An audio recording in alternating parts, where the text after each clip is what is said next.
All right, so we are back in the Morrowind. One of the Morrowinds.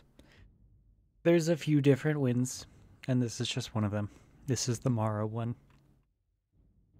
And if we remember from last time, it's been a little bit for me because I've been doing history stuff. Had my last day of class today, so that was pretty good. But we're in the Telvos area, and Master Aeron, I think, and his castle has many different interesting things in it. He has like a Dwemer museum. He has a Western style mixed with the Telvanni traditional organic mushroom style, which is super interesting. And we just saw what is definitely looks like an Imperial and might be a Blades member in jail in this cell. All right? So this is kind of an Imperial face. His name is very Imperial, Cassis Carelia, very Roman. You could talk to him about, well, you can't talk to him at all right now, but the things available for him are the Empire and the Blades, and he has a full set of Imperial things here. Maybe this person was wearing those. This is a very Roman shield. Right next to its bookshelf. I wonder if he's studying Imperials. Gosh, I really want to put this 4 at the end of this. I want them to be in order. I wonder if we can see what Master Aeron is.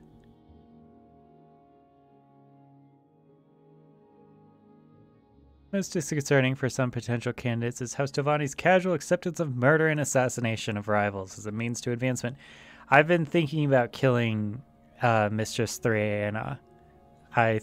Like the crazy one who tried to attack us and has all those slaves and was going to make her slave Khajiit into a skirt. Yeah, she might need to die. It might be good to kill her.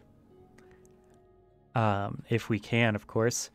We'd have to stack Reflect, potentially, in order to fight her. And maybe cast a noise spell. Ooh, Imperial Museum, welcome. Welcome to the Imperial Museum and Library. Please feel free to peruse the exhibits at your leisure, but do take care around the prisoner. He has been in a terrible mood since we had to cut down his rations after the escape attempt. Master Aeron. Wow.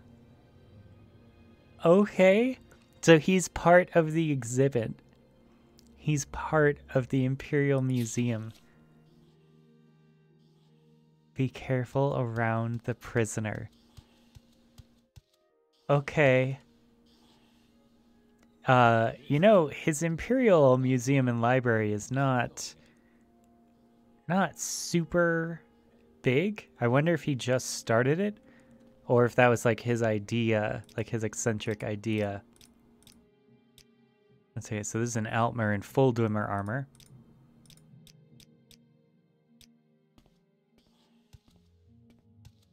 I wonder if some Imperial tried to piss him off, and that's why he decided to make an Imperial section of his museum. A little disturbing, so maybe this guy isn't all the way progressive and good like we thought he was anyway. He's still a Telvanni after all, we have to remember that.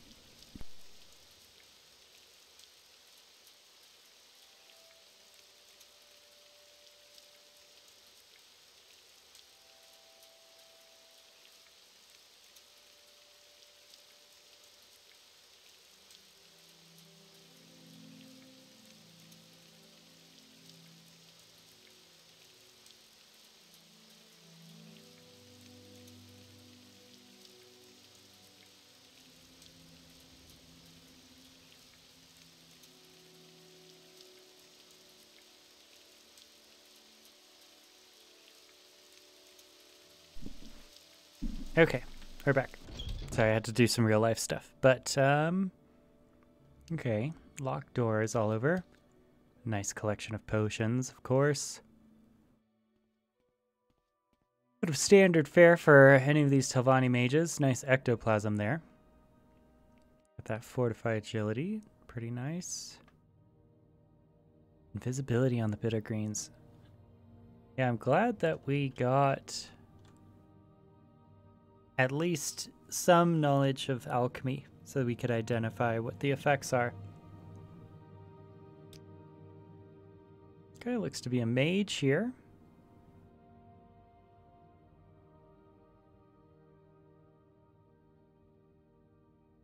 Not too bad. Master Aaron send you with more potions of Cure Blight. Yes. Okay. I want to make sure if this is the guy. Yes. Okay. I guess he is. We couldn't escape. Good. Thank you. These will help. I can spare a few other potions. Why not take these? All right. Restore health and restore fatigue. That's exactly what we needed. Quality versions of them. Very nice.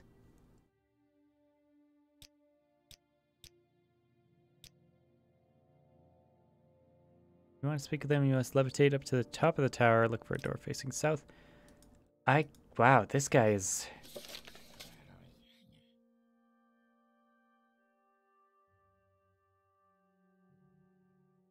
Alright.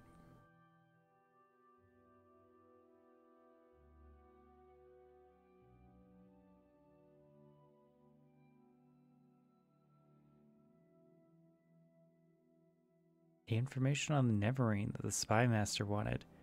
I didn't realize we were on that quest. Okay. Still good.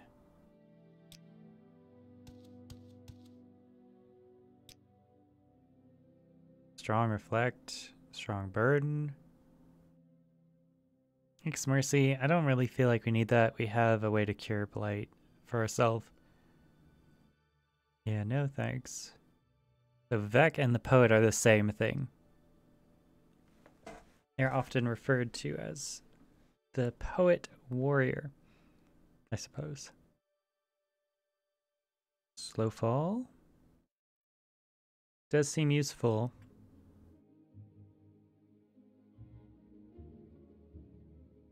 $13 for Cure Poison. Alright, what is our current Cure Poison here? It's 13, yeah. We don't need 2 of those. My question is Slow Fall.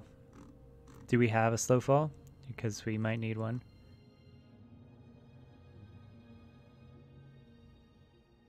Yeah, I think we need to buy Slow Fall, actually.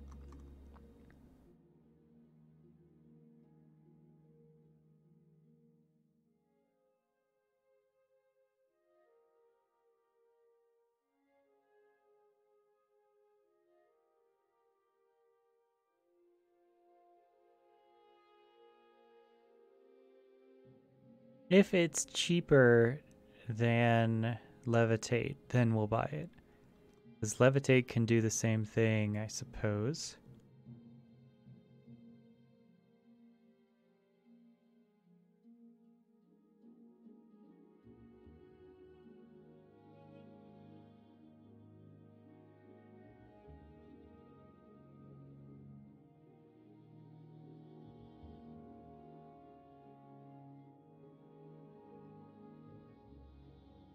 Levitate is 15.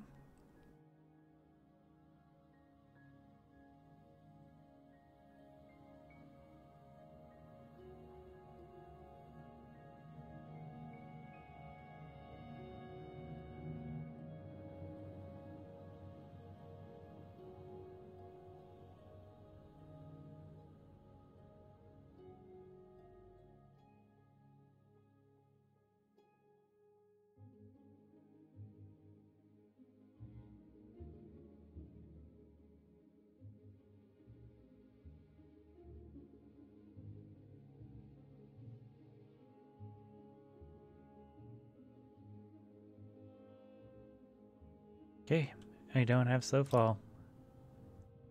Slow Fall is 23. Yeah, I don't think so.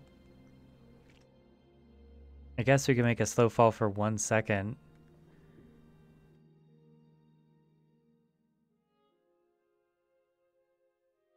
That's maybe why we didn't buy Slowfall. Slowfall just appears broken. Because if we're in the air, we can just cast Levitate on ourselves. Which is 15 points.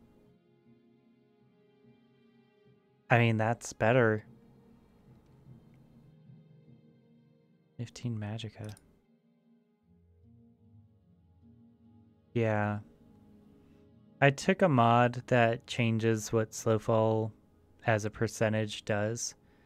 So I don't think it's working very well with I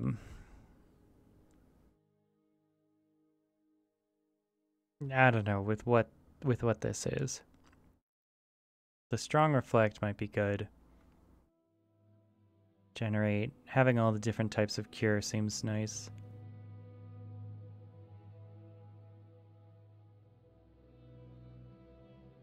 Yeah, I'll take Hearth Heal. Okay.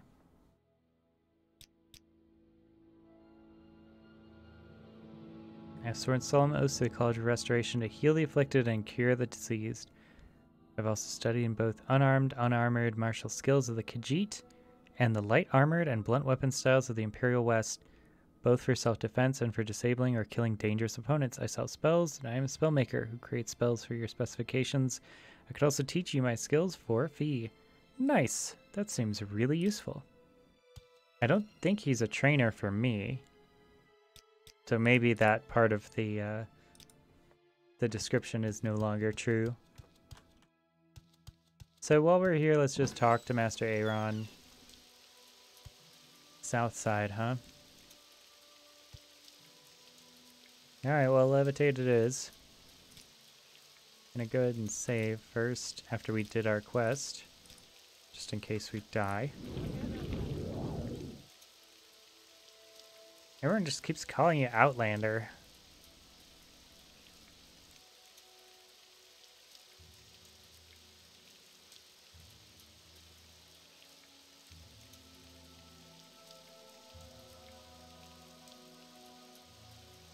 Okay, that's it. I guess this... Hi? Are you... Okay.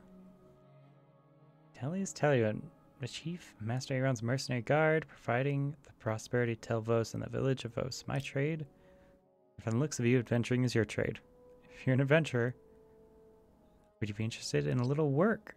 Maybe.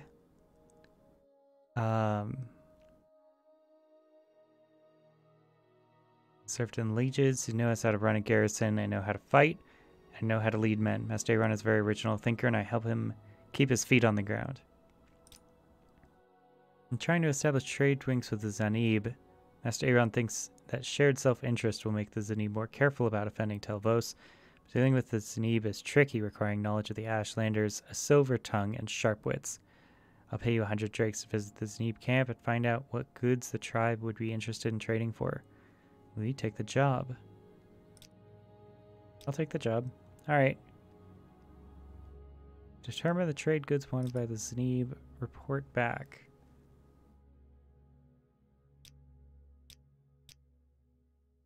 Huh. Southwest, near the foothills of Red Mountain.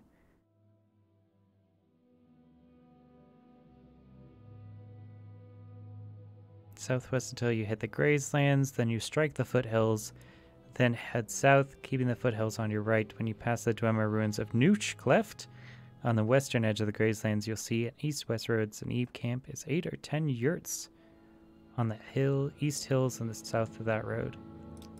All right. So New Cleft we do need to have. It's in this region. It's a Dwemer region, or it's a Dimmer artifact or camp settlement in this region, which means that the Telvanni are very interested in it. Seems like kind of a young guy. Papers filled with cryptic notes taken by Master Aaron while reading Nagasta Kavata Kavakis. Okay. Obscure text and language of the slowed. purportedly written in this by the Second Era Western necromancer Nagasta. All right. Well, we can't read that at all. It's slowed talk, maybe. Nice chair. Okay, so he has an imperial symbol behind him. He has the, is it Akavir or Archaon? Gosh, I really need to buy that book. It has the varieties of faith.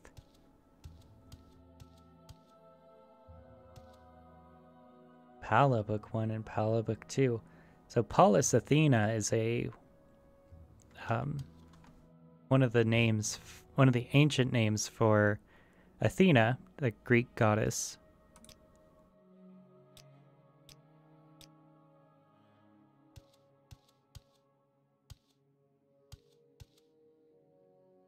Black stuff. Cups and bowls. If we were more of a thief character, we'd be taking all this and selling it. But we're not. The Hackalo interests me, though. I might take that.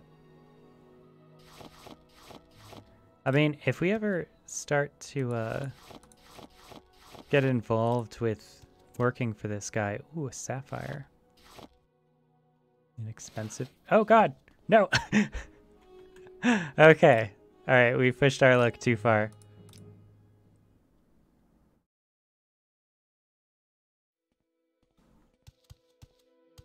Hey, we should get these first. Okay. We're done, I swear. Oh, no. Okay, we're gonna have to reset anyway. Let's read it for the content, and then we will leave it alone after that. Pala, Book 1, by Vajone Mierstid. Pala, Pa-La. I remember when I first heard that name, not long ago. It was at a Tails and Talos ball at a very fine estate, west of Mircorp, to which I and my fellow Mages Guild initiates had found ourselves unexpectedly invited. Truth be told, we needn't have to be too surprised. There were very few other noble families in the Mircorp. The region had its halcyon days as a resort for the wealthy far back in the Second Era, and on reflection, it was only appropriate to have sorcerers and wizards present at a supernatural holiday. Not that we were anything more exotic than students at a small, non-exclusive charter house in the guild, but like I said, there was a paucity of other choices available. For course to a year, the only home I had known was the rather ramshackle, if sprawling, grounds of the Mircorp Mages Guild. My only companions were my fellow initiates, most of which only tolerated me, and the masters, whose bitterness at being a backwater guild prompted never-ending abuse. Aw, that's so sad. What a sad, like, picture of academics. It's like the worst college ever. Immediately, the School of Illusion had attracted me. The magister who taught us recognized me as an apt pupil who loved not only the spells of the science, but their philosophical underpinnings. Always important to have. There was something about the idea of warping the imperceptible energies of light, sound, and mind that appealed to my nature.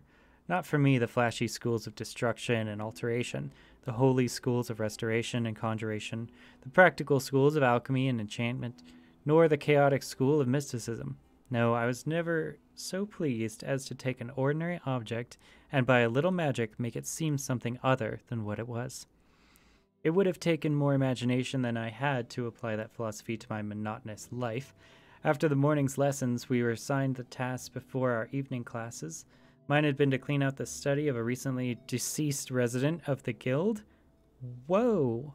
What? Okay.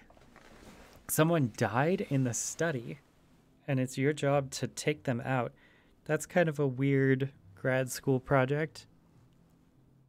And categorize his clutter of spellbooks, charms, and inconabula. I don't know that word. You can look it up later. It was a lonely and tedious appointment. Magister Tendicus was an inveterate collector of worthless junk, but I was reprimanded by... anytime I threw something away of the least possible value. Gradually, I learned enough to deliver each of his belongings to the appropriate department. Potions of healing to the Magisters of Restoration, books on physical phenomena to the Magisters of Alteration, herbs and minerals to the alchemists, and soul gems and bound items to the enchanters. Yeah, those don't seem necessarily like useless things. Those seem like literally the ingredients of your job. After one delivery to the enchanters, I was leaving with my customary lack of appreciation when Magister Aether called me back. "Boy," said the portly old man, handing me back one item. "Destroy this." It was a small black disc covered with runes with a ring of red-orange gems like bones circling its periphery. "I'm sorry, Magister," I stammered. "I thought it was something you'd be interested in." "Take it to the Great Flame and destroy it," he barked, turning his back to me. "You never brought it here." My interest was piqued because I knew the only thing that would make him react in such a way: necromancy. I went back to Magister Tendicus' chamber and pored through my notes, looking at any reference to the disc. Unfortunately, most of the notes had been written in a strange code that I was powerless to decipher. I was so fascinated by the mystery that I nearly arrived late for my evening class in enchantment, taught by Magister Aether himself. For the next several weeks, I divided my time categorizing the general debris and making... Okay, so he almost gave away that he was researching this thing instead of destroying it. And the Magister would be the one, Magister Aether would be the one who knows that the most because he gave him the object to destroy in the first place. Though I couldn't understand most of the Magister's notes, I determined that he thought it to be a means of resurrecting a loved one from a grave. Wow. Okay. Sadly, the time came when the chamber had been categorized and cleared, and I was given another assignment, assisting in the stables of the guild's menagerie. At least finally I was working with some of my fellow initiates and had the opportunity of meeting the common folk and nobles who came to the guild on various errands. Thus I was employed when we were all invited to the Tales and Tallows ball. So Tales and Tallows, I think, is Halloween for them. It's candles and stories. Tallow being the wick of many old candles. If the expected glamour... Actually, it's more complicated than that. Tallow, I think, is a specific type of candle that you can have that's like a string that burns for a very long time. It's super useful and is part of like medieval technology. There's a good documentary, I think, about it on early like medieval lighting. Anyway. If the expected glamour of the evening were not enough, our hostess was reputed to be young, rich, unmarried orphan from Hammerfell. Only a month or two before had she moved to our desolate wooded corner of the Imperial Province to reclaim an old family manor house and grounds. The initiates at the guild gossiped like old women about the mysterious young lady's past and what had happened to her parents, or why she had left or been driven from her homeland. Her name was Betaniqui, and that was all we knew. Betaniqui? We wore our robes of initiation with pride as we arrived for the ball. At the enormous marble foyer, a servant announced each of our names as if we were royalty, and we strutted into the midst of our revelers with great puffery. Of course, we were then promptly ignored by one and all. In essence, we were unimportant figures to lend some thickness to the ball, background characters. The important people pushed through us with perfect politeness. There was an old lady Sanshuria discussing diplomatic appointments to Balmora with the Duke of Rimfarlin. So this is in Morrowind. An orc warlord entertained a giggling princess with tales of rape and pillage. Oh, geez. 3 of the guild magisters worried with 3 painfully thin noble spinsters about the haunting of Daggerfall. Okay, so I think this is a reference to the second game. Intrigues at the imperial and various royal courts were analyzed, gently mocked, fretted over, toasted, and dismissed. Evaluated, mitigated, admonished, subverted. No one looked our way even when we were right next to them. It was as if my skill at illusion had somehow rendered us all invisible. All right, I mean, this is a really interesting cultural commentary that the nobles want to invite members of the guild, but they're not actually interested in any of the work that the archmages are doing or any of the magic students. It's like basically inviting a bunch of scientists to your political gala just to have them there and then not talking to any of them about science at all. It's I don't know, it's an interesting thing about politics where they're supposed to be good with people, but only when they want to be. You know, like they're not interested in having everyone have a good time at a party. They're interested in doing their specific political goals, which might indicate that they're maybe bad politicians. Maybe they're middling politicians. It's weird that at every skill level, there are little markers or there's indicators of someone who is working on a skill or being good at a thing. And there's like beginning level speechcraft students, there's middle level speechcraft students, and then there's advanced level speechcraft students. And they all have different markers that you can tell them by. It's I don't know, it's just something that I've noticed a bit from getting older and interacting with college and academics and authors. It's really fun to be able to like see the little ways that they give themselves away, and also that I have some of them, and that, you know, I can recognize ones in my own past. I wonder which ones I'll recognize in the future for about this time period for myself. Okay. All right. It was as if my skill at illusion had somehow rendered us all invisible. I took my flagon out to the terrace. The moons were doubled, equally luminous in the sky and in the enormous reflecting pool that stretched out into the garden. The white marble statuary lining the sides of the pool caught the fiery glow and seemed to burn like torches in the night. Because the moon is red, I'm pretty sure. The sight was so otherworldly that I was mesmerized by it, and the strange red-guard figures immortalized in stone. Our hostess had made her home there so recently that some of the sculptures were still wrapped in sheets that billowed and swayed in the gentle breeze. I don't know how long I stared before I realized I wasn't alone. Interesting. Gosh, what a pretty setting. That's why I love reading these books. She was so small and so dark, not only in her skin, but in her clothing, that I nearly took her for a shadow. When she turned to me, I saw that she was very beautiful and young, not more than 17.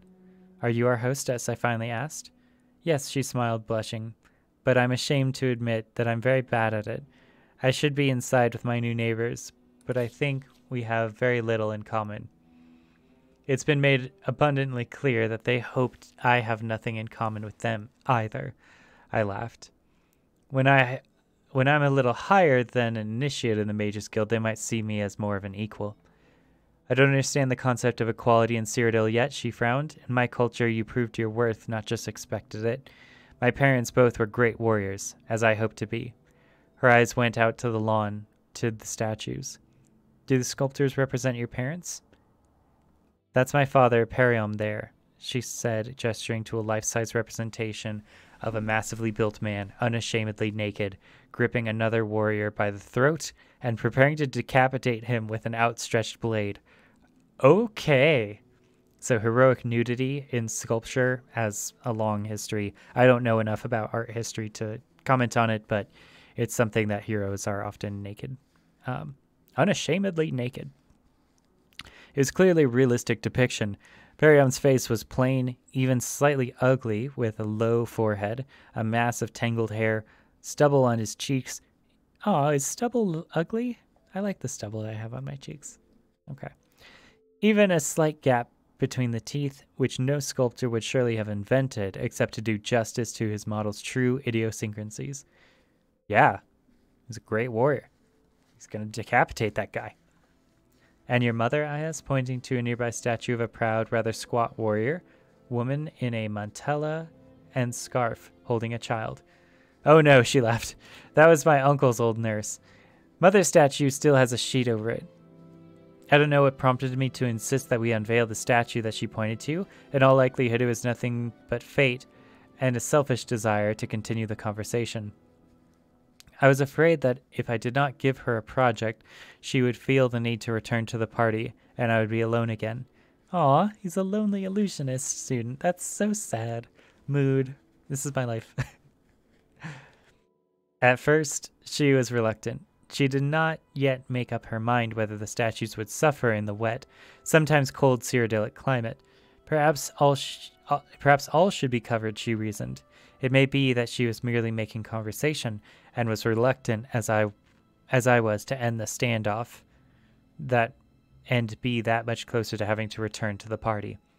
In a few minutes' time, we tore the tarp from the statue of Benantiqui's mother.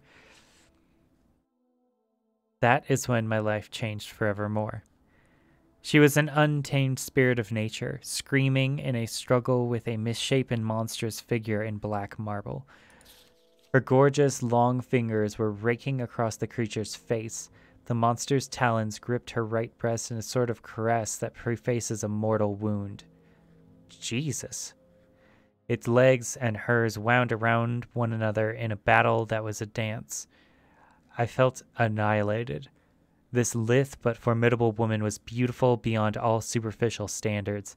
Whoever had sculpted it had somehow captured not only a face and figure of a goddess, but her power and will. She was both tragic and triumphant. I felt instantly and fatally in love with her. I had not even noticed when Galen, one of my fellow initiates who was leaving the party, came up behind us. Apparently, I had whispered the words magnificent because I'd heard Beniqui's reply as if miles away. Yes, it is magnificent. That's why I was afraid of exposing it to the elements. When I heard clearly, like a stone breaking water, Galen, Mara preserve me, that must be Paula. Then you've heard of my mother? Asked Benetiqui, turning his way. I hail from Wayrest, practically on the border to Hammerfell. I don't think there's anyone who hasn't heard of your mother and her great heroism, ridding the land of that abominable beast. She died in that struggle, didn't she? Yes, said the girl sadly, but so too did the creature. For a moment, we were all silent. I don't remember anything more of that night. Somehow I knew I was invited to dine at the next evening, but my mind and heart had been entirely and forever more arrested by the statue. I returned back to the guild, but my dreams were fevered and brought me no rest. Everything seemed diffused by white light except for one beautiful, fearsome woman, Paula. Okay, so there's one of my favorite songs, which is he's in love with a girl in a marble block. He's in love with the girl that time forgot. I think it is about a museum worker who's fallen in love with a statue.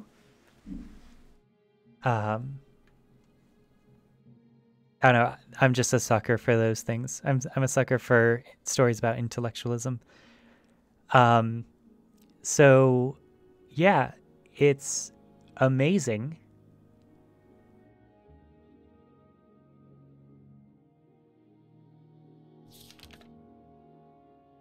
A misshapen, monstrous figure in black marble. That's all we know of the creature.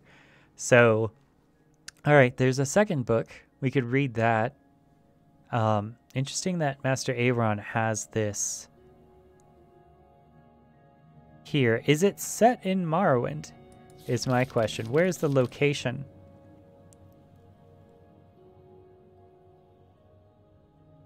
Tales and Talos Ball. West of Mir Karuk. So I don't know where that is. We're going to see if the internet knows.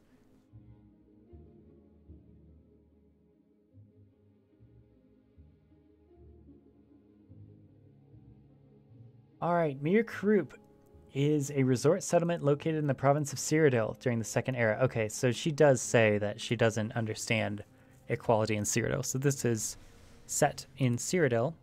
Very interesting that Master Aaron has it because it is a Western book. Alright, Paula, Book 2 by Vijone Meisterd. Paula.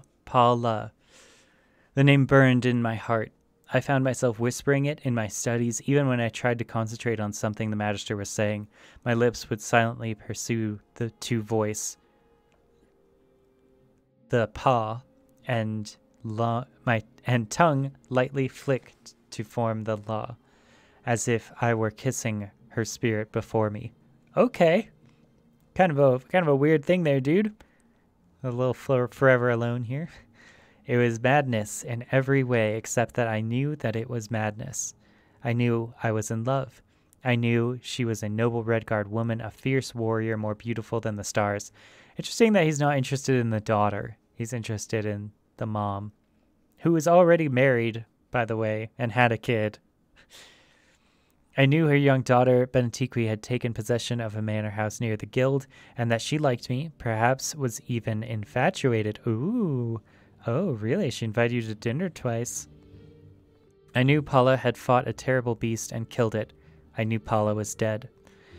As I say, I knew it was madness, but by that, I knew I could not be mad. But I also knew that I must return to Benetiqui's palace to see her statue of my beloved Paula engaged in that final, horrible, fatal battle with the monster. Return I did, over and over again.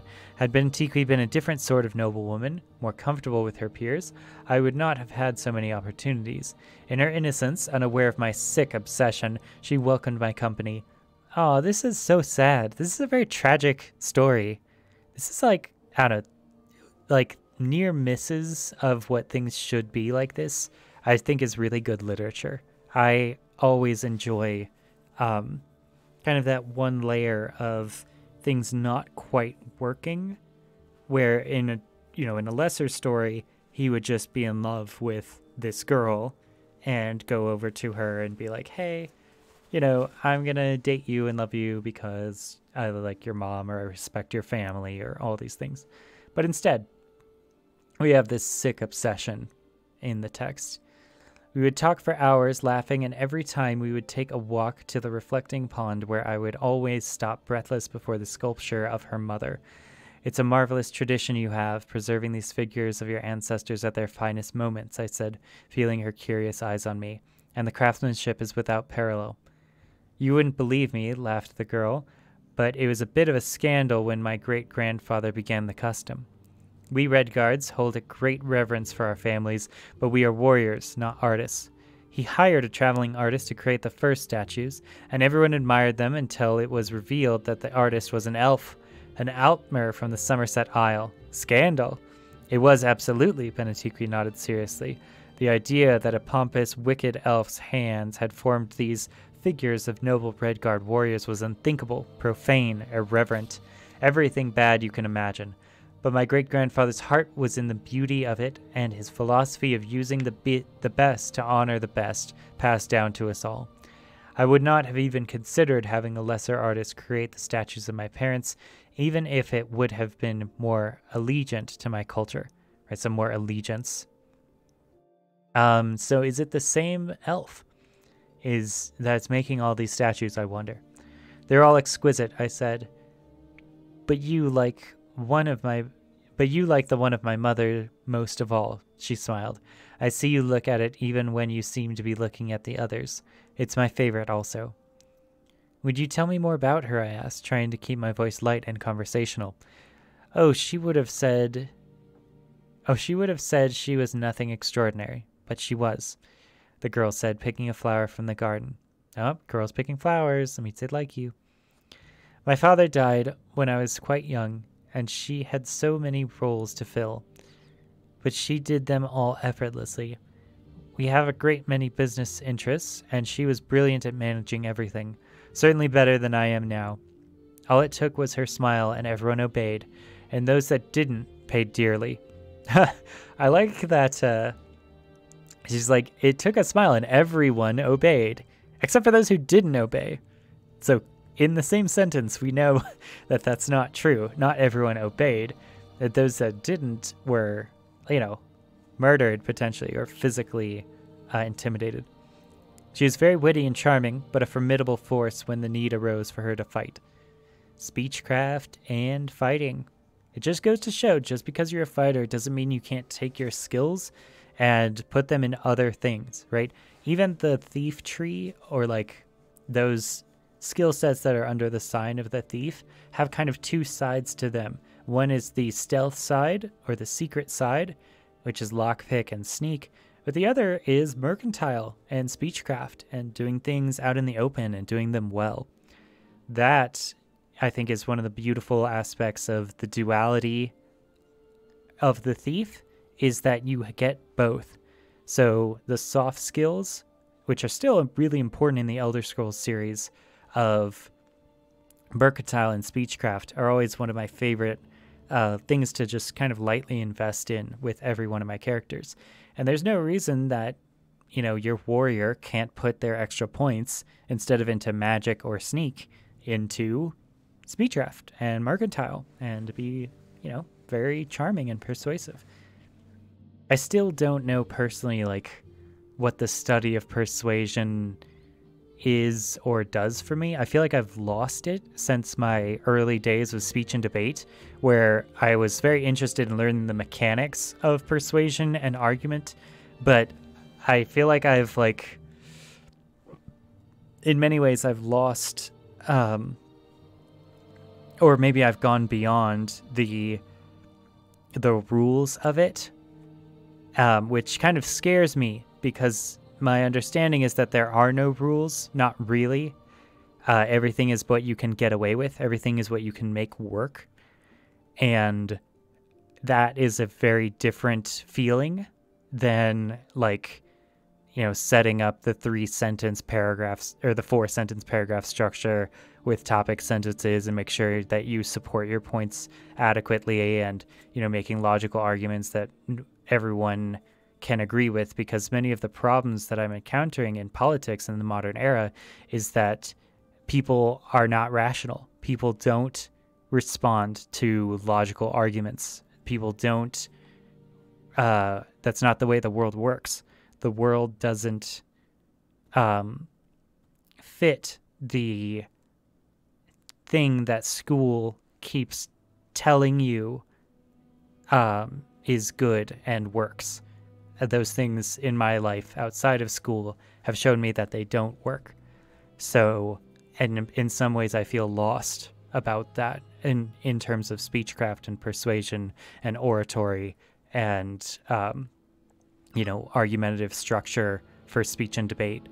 I don't know. I think I've gone a bit wild with it. I think I've gone wild spell with my work. And to people that still subscribe to those old philosophies or systems, notably philosophy students or students in general who are still learning the rules for the first time, it seems like that is...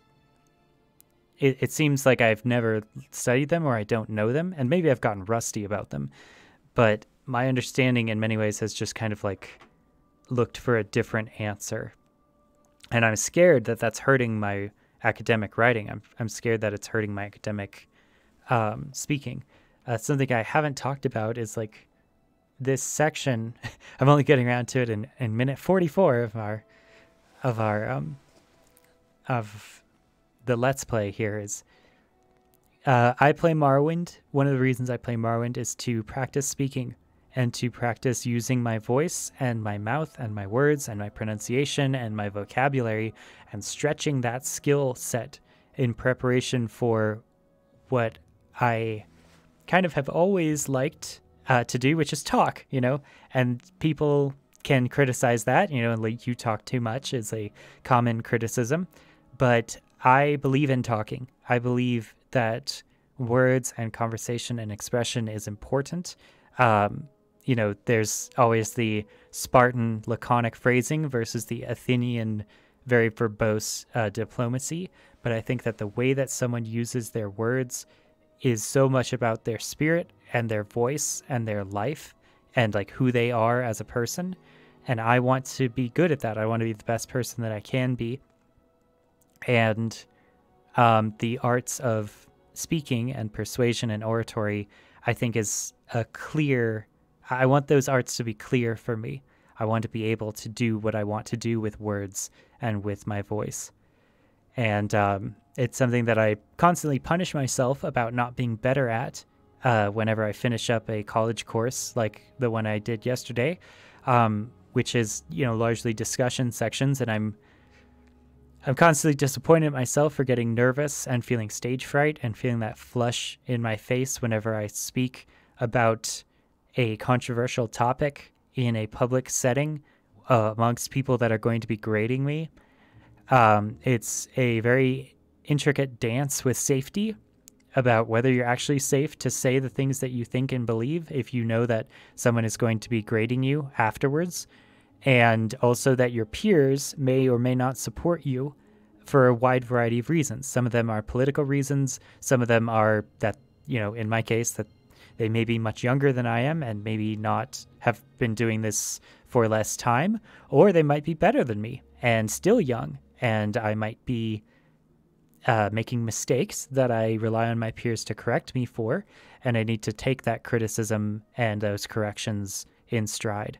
I could go on many long speeches and conversations about the statements that I've made in my discussion class for history for this year in the last 3 months that I constantly think about and wish that I had done better, or wish that I could have more time to speak with those students and really hash out and explain, where I'm coming from and understand where they're coming from, and, whatever disagreements happen about Civil War era memory and Confederate memorials and racism and Southern politics for the 1960s with segregation in America.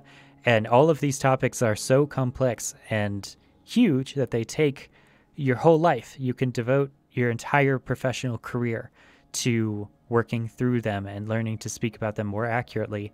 And we just had, once a week for 3 months and then a big paper at the end. So I'm still working on it. It's a skill set that I want to be the best at that I possibly can be in my life.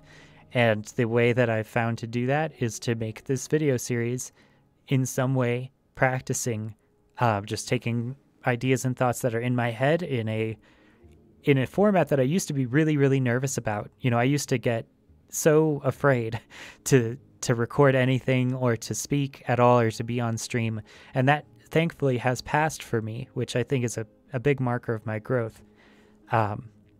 But, I'm always super self-conscious and shy about saying long-winded things that nobody cares about, which is kind of the fate of historians when you think about it. But, we try to do the best we can. All right, let's keep going.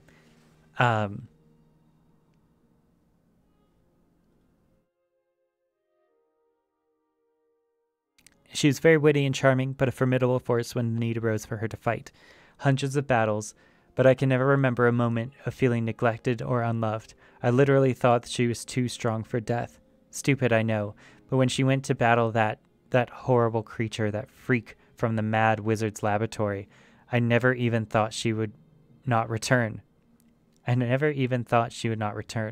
She was kind to her friends and ruthless to her enemies. What more can one say about a woman than that? Poor Benetiqui's eyes teared up with remembrance. What sort of villain was I to goad her so, in order to satisfy my perverted longings? Sheogorath could never have conflicted a mortal man more than me. I found myself both weeping and filled with desire. Paula was not only looked like a goddess, but from her daughter's story, she was one. That night, while undressing for bed, I rediscovered the black disc that I had stolen from Magister Tendicus's office weeks before. I had half forgotten about its existence, that mysterious necromantic artifact which the mage believed could resurrect a dead love. Almost by pure instinct, I found myself placing the disc on my heart and whispering, Paula. A momentary chill filled my chamber. My breath hung in the air in a mist before dissipating.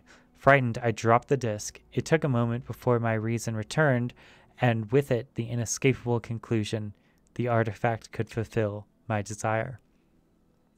Until the early morning hours, I tried to raise my mistress from the chains of oblivion, but it was no use. I was no necromancer. I entertained thoughts of how to ask one of the magisters to help me, but I remembered how Magister Ether had bid me to destroy it. They would expel me from the guild if I went to them and destroy the disc themselves, and with it, my only key to bringing my love to me.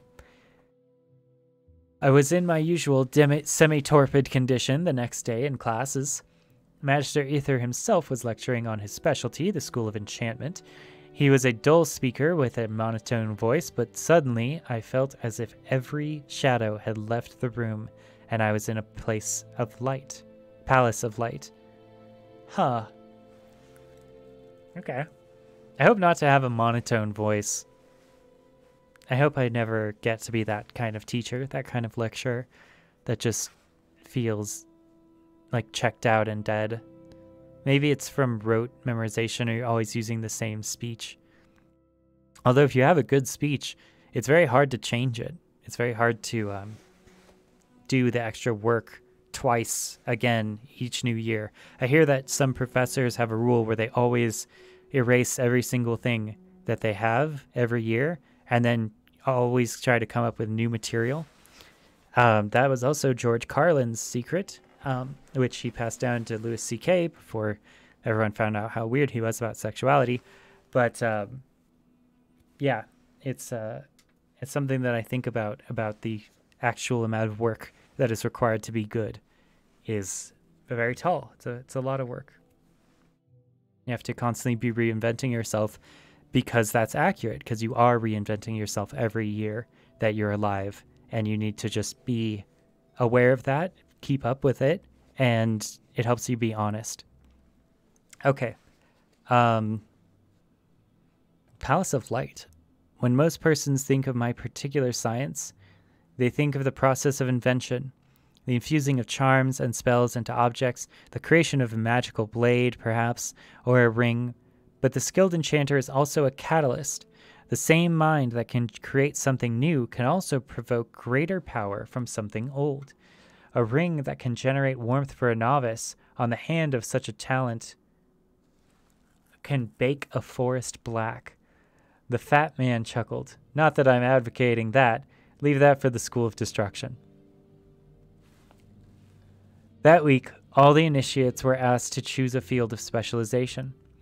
All were surprised when I turned my back on my old darling, the School of Illusion. It seemed ridiculous to me that I had ever entertained an affection for such superficial charms. All my intellect was now focused on the School of Enchantment, the means by which I could free the power of the disc. For months thereafter, I barely slept. A few hours a week I'd spend with Benetiqui and my statue to give myself strength and inspiration.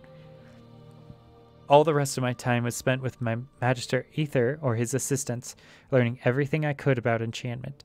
They taught me how to taste the deepest levels of magicka within a stored object.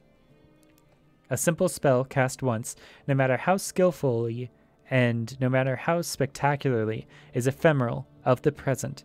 What is and is no more, sighed Magister Ether. But placed in a home, it develops into a almost living energy, maturing and ripening, so only its surface. So this is great. Also, Morrowind is one of the strongest examples of enchanted items in all of the Elder Scrolls games. Some people say that it's super overpowered because the whole center of the story, in many ways, the main quest, revolves around that ring that Nerevar had, one clan under Moon and Star. So in lots of ways, this whole world is about magical items, and it makes sense that a book so lovingly descriptive of the School of Enchantment is in this game. I love this. This is why I play the Elder Scrolls, is because exploring how deep and beautiful one specialization is in a magic system is so cool. The idea of gaining a specialty is so attractive to me just as a person and also intellectually, that the world is so rich, you know, and to understand it accurately is such a rewarding and beautiful experience. It's almost making me tear up right now and cry with how amazing the world around us is and the potential that we have in order to interact with it. It's, you know, life is beautiful. Also a fantastic movie. All right. Okay, ripening so only its surface is touched when an unskilled hand wields it. You must consider yourself a miner, digging deeper to pull forth the very heart of gold. Every night when a laboratory closed, I practiced what I had learned. I could feel my power grow, and with it the power of the disc, whispering Paula. I delved into that artifact, feeling every slight nick that marked the runes and every facet of the gemstones. Interesting. So the quality of the object would actually determine how difficult it is to use, because if you can feel every slight nick in its runes, it's probably not as good as the first day that it was made. You know, there's something almost magical and spiritual about a brand new tool or a beautiful tool that is in many of the dwarven fantasy literature cultures, specifically the Warhammer world, where dwarves like revere tools above everything.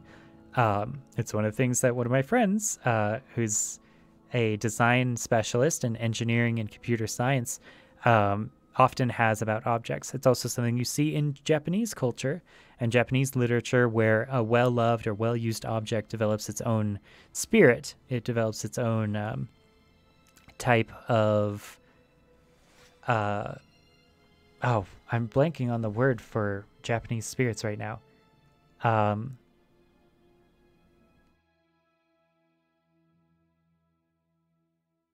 What? Oh my gosh. My girlfriend would know. I bought her a book last year. That was it. A collection of monster ghosts that are called... Sorry, I need the internet for this. Just because my mind has been occupied by so many other things lately.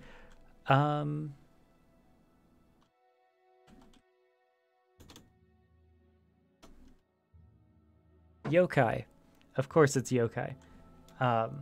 Yeah, so yokai is the word. I did remember it. I didn't use the internet. That's how the mind works. Things aren't truly gone. They're just hard to remember, and they take longer to recall. Oh, geez. Okay. All right.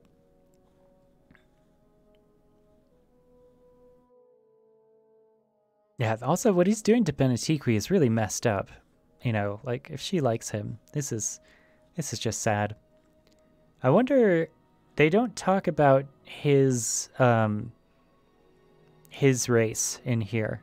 Not that like specifically matters, but in fantasy settings, it's always interesting to know, to fully paint the picture of what is actually happening and what it looks like from a visual perspective. Maybe that's an old acting technique that I have, but like seeing what the image of this is like part of how I read things.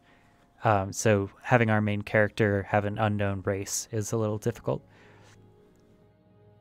That's also one of the key things about descriptive writing, if you're separate from historical writing or persuasive writing or any other type of writing, is spending that time and energy that is a limited resource of your words and your interest of your reader to specifically generate interest through description. I don't know if that made any sense. Anyway, I'm tired. All right, I delivered into the artifact feeling every nick that marked the runes of every facet of the gemstones.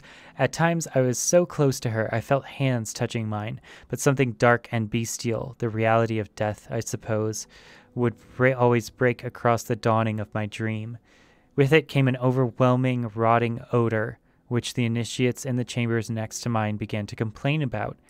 Interesting. I wonder if it's the monster. Or it could be death, you know, a rotting odor of necromancy. Something must have crawled into the floorboards and died, I offered lamely.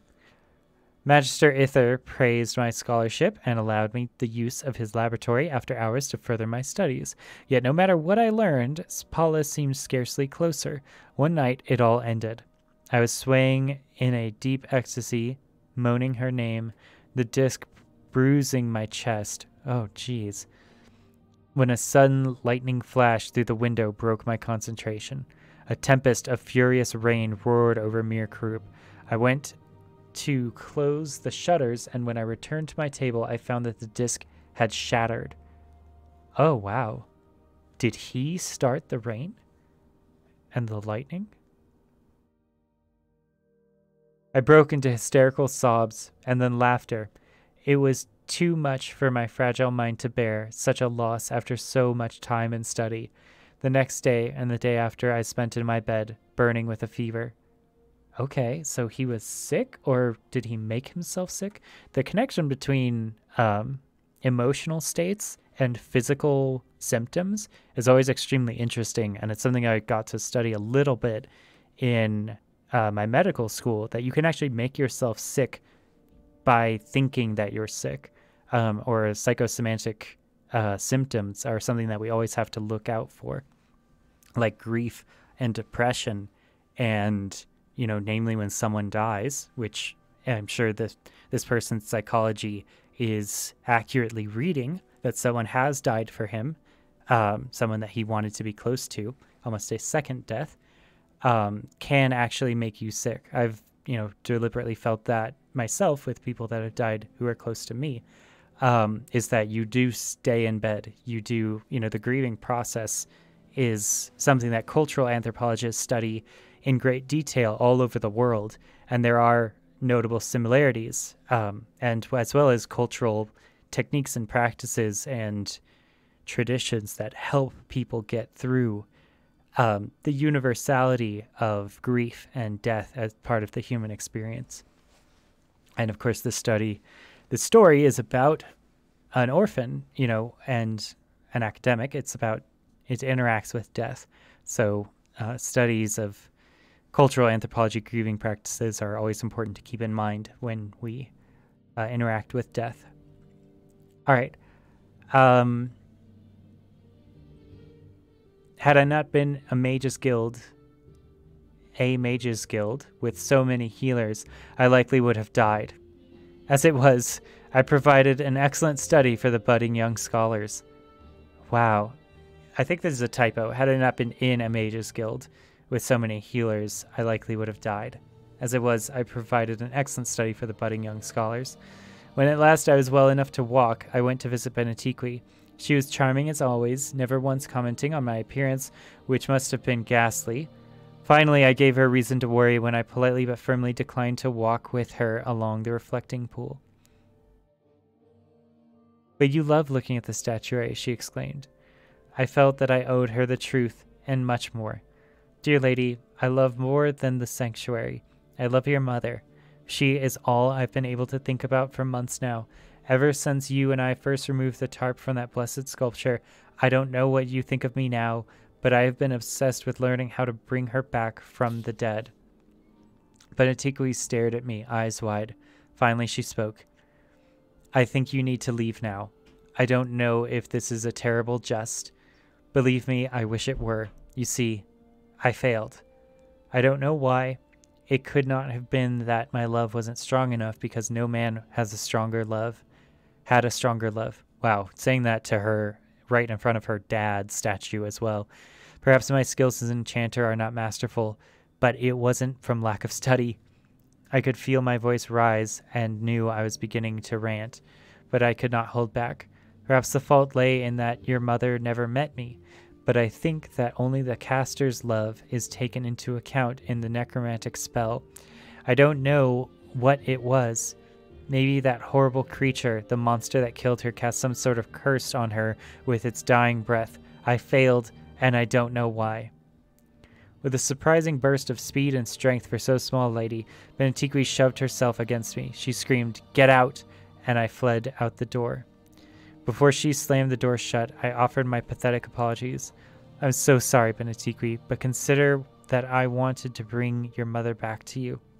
It's madness, I know, but there is one thing that is certain in my life, and that is that I love Paula.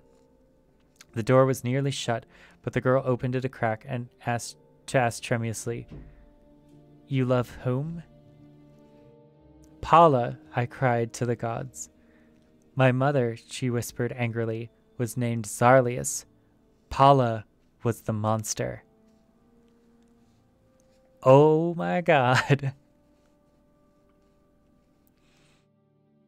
I stared at the closed door for Mara knows how much time, and then began the long walk back to the Mages Guild. My memory searched through the minute to the tales and Talos nights so long ago when I first beheld the statue, first heard the name of my love. That Breton initiate Galen had spoken. He was behind me. Was he recognizing the beast and not the lady?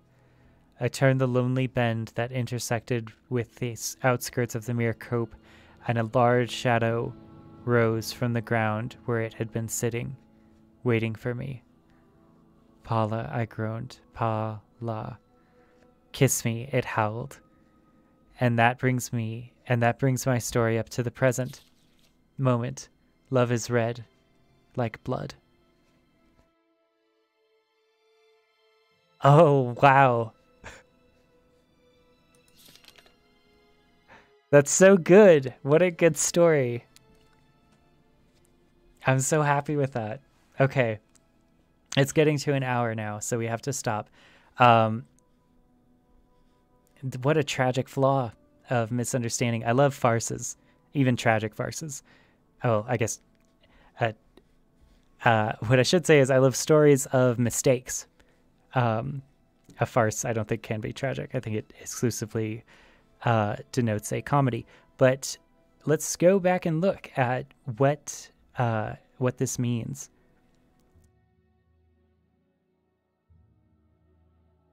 So, So where does he first hear the story? It's in the beginning. Paula. Okay.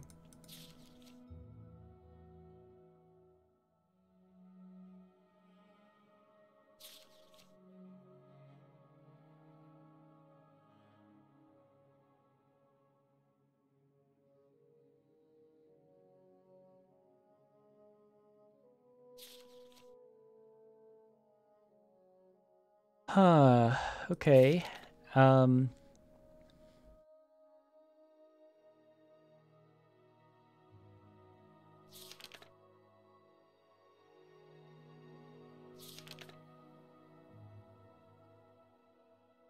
Okay, I guess we have to go to the other one. Yeah, it's in the first book. Sorry.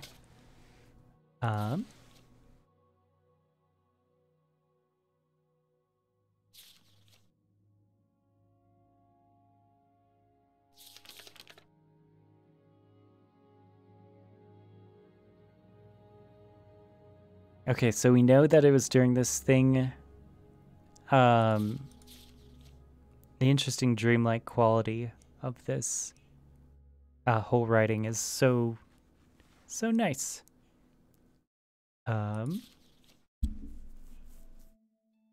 wonder if the monster has like an enchantment or curse on it also, or if it's the artifact, because the artifact comes first before he sees the monster. Maybe the artifact makes you fall in love with whatever monster you see next and then summon it. I'm not sure. And it's a necromancy spell.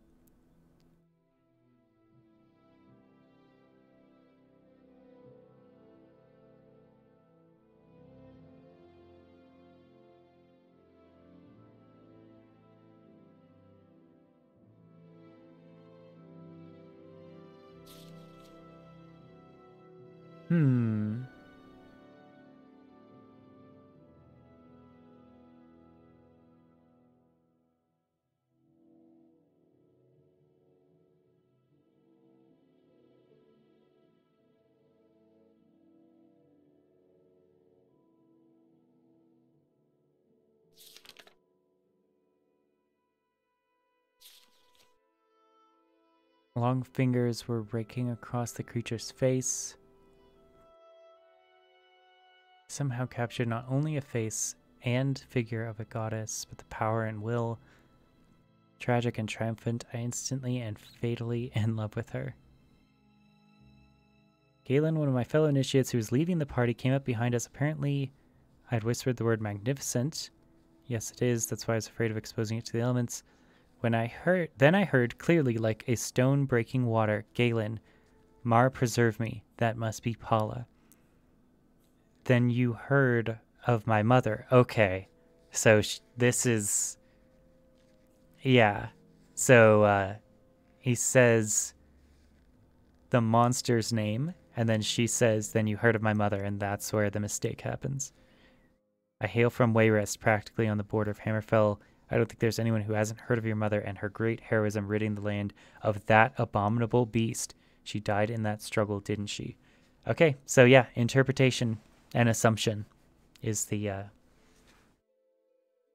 For a moment, we were all silent. I don't remember anything more of that night. Somehow I knew I was invited to dine the next evening, but my mind and heart had been entirely and forevermore arrested by the statue. I returned back to the guild, but my dreams were fevered and brought me no rest. Everything seemed diffused by white light, except for one beautiful, fearsome woman, Paula. Okay, so he is deep in his mistake right at this paragraph. Okay. What a great story. I'm glad we came here. I'm glad we were able to talk to Master Aaron. I mean, we haven't talked to him yet. We will talk to him next time. We're going to save. We stole his gems, and that's just advance payment for what we're going to do for him. He might be our... what's it? Our patron. If he's open to outsiders, Master Aaron might be the only person that would even let an outlander be the mouth for his group. All right. Thank you guys for watching. I will see you guys later. Peace.